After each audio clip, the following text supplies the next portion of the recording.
ଜୟ ଜଗନ୍ନାଥ। ଜୟ ଆପଣଙ୍କ ଜଗନ୍ନାଥ। ପରିଚୟଟା ଆପଣ କୋଉଠୁ ଆସିଛନ୍ତି? ଆମର ମନସନ୍ତ ମଠ ଦ୍ୱାର ଯୋଉ ପାଣି ଟାଙ୍କି ଅଛି ଆଜ୍ଞା। ଶ୍ୟାମନାରାୟଣ ମଠ। ଆପଣଙ୍କ ସେଇଠି ମୁଁ ନାଁଟା? ମୋ ନାଁ ଚନ୍ଦନ ଦାସ। ଆଉ ସେଇଠି ମୁଁ ପୂଜାରୀ ଅଛି, ପୂଜା ସେବା କରୁଛି। ଆପଣ ଜଗନ୍ନାଥ ବିଷୟରେ ଟିକେ କିଛି କୁହନ୍ତୁ। ଜଗନ୍ନାଥର ଅନୁଭୂତି ଉପରେ କହିବାକୁ ହେଲେ ସେ ତ କଳ୍ପନା ବାହାରେ ହଉଛି, କିନ୍ତୁ ସେ ହଉଛନ୍ତି ପ୍ରେମର ମୂର୍ତ୍ତି, ପ୍ରେମର ଠାକୁର। ଆଉ ଚାରିଧାମ ରେ ଆମର କଳିଯୁଗ ଶ୍ରେଷ୍ଠ ଧାମ ହଉଛି ପୁରୀ, କିନ୍ତୁ ଆମର ନବଦା ଭକ୍ତି ତିନି ଧାମରେ ଯାଉଛି, କିନ୍ତୁ ଏଇଠୁ ନବଦା ଭକ୍ତି ବାଦେ ଆମର 64 ଭକ୍ତି ଏ ଭିତରେ ଯାଉଛି।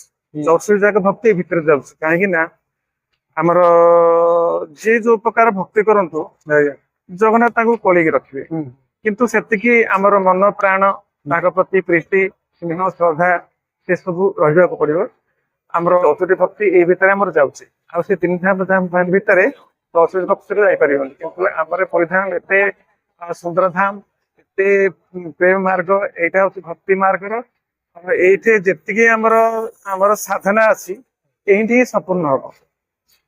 ଜଗନ୍ନାଥଙ୍କ ଯେତେ ସାଧନା ଯେତିକି ଧାମ ଅଛି, ଯେତିକି ଯୁଆଡେ ସାଧନା କରନ୍ତୁ, ସାଧନାର ଶେଷ ସୀମା ହଉଛି ଏଇଠି।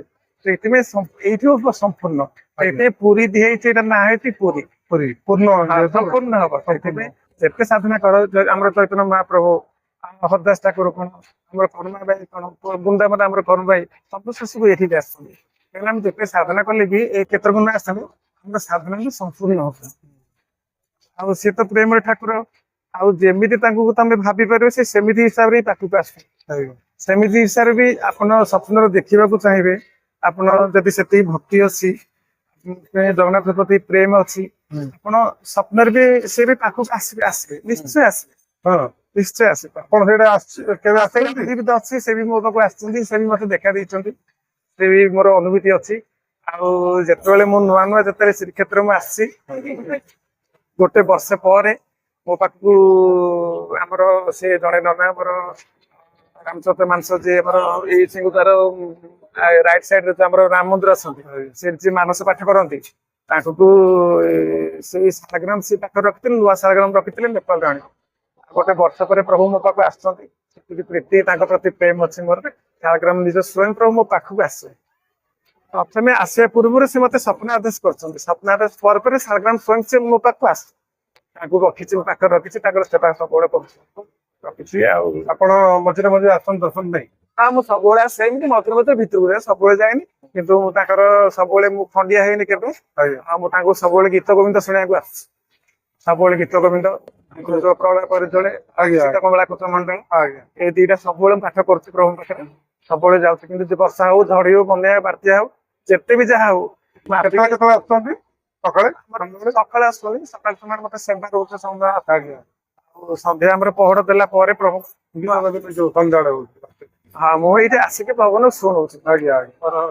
ସେ ପ୍ରେମର ତ, ଆଉ ସେ ଶୁଣନ୍ତି ସେଇଟା ଗୀତ ଗୋବିନ୍ଦ। ତାଙ୍କର ସେଇଟା ହଉଛି ସବୁଠୁ ଶ୍ରେଷ୍ଠ। ଯେତେ କୋଟି କୋଟି ଅନନ୍ତ କୋଟି ଗୀତ ଅଛି, ଅନନ୍ତ କୋଟି ନାମ ଅଛି, ନାମ ଭିତରେ ରାଧା ନାମ ଶ୍ରେଷ୍ଠ କରିଛନ୍ତି। ରାଧା ନାମ ପ୍ରଭୁଙ୍କୁ ଭାରି ପ୍ରିୟ, ଆଉ ଗୀତ ଗୋବିନ୍ଦ ଭାରି ପ୍ରିୟ ପ୍ରଭୁ।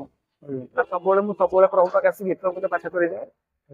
ପ୍ରଭୁ ବହୁତ ଅନୁଭୂତି ମୁଁ ବି କରିଛି, ବହୁତ ଅନୁଭୂତି ଅଛି।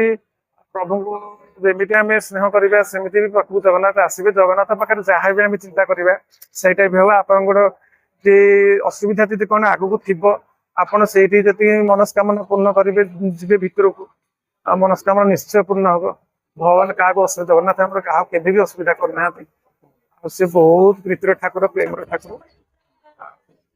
ଯେତିକି ଆମେ ଭଲ ପାଇପାରିବା, ଯେତିକି ଆମେ ସ୍ନେହ କରିପାରିବା, ପ୍ରେମ କରିପାରିବା, ଆମର ଘରେ ଯେମିତି ଆମେ ପିଲାମାନଙ୍କୁ ପ୍ରେମ କରୁଛୁ, ସେ ବି ଠାକୁର ସେତିକି ଭକ୍ତି ଅନୁସାରେ। ଜୟ ଜଗନ୍ନାଥ। ଆପଣ ପାଖରୁ ଶୁଣିକି ଖୁସି ଲାଗିଲା ଜଗନ୍ନାଥ ବିଷୟରେ। ଜୟ ଜଗନ୍ନାଥ।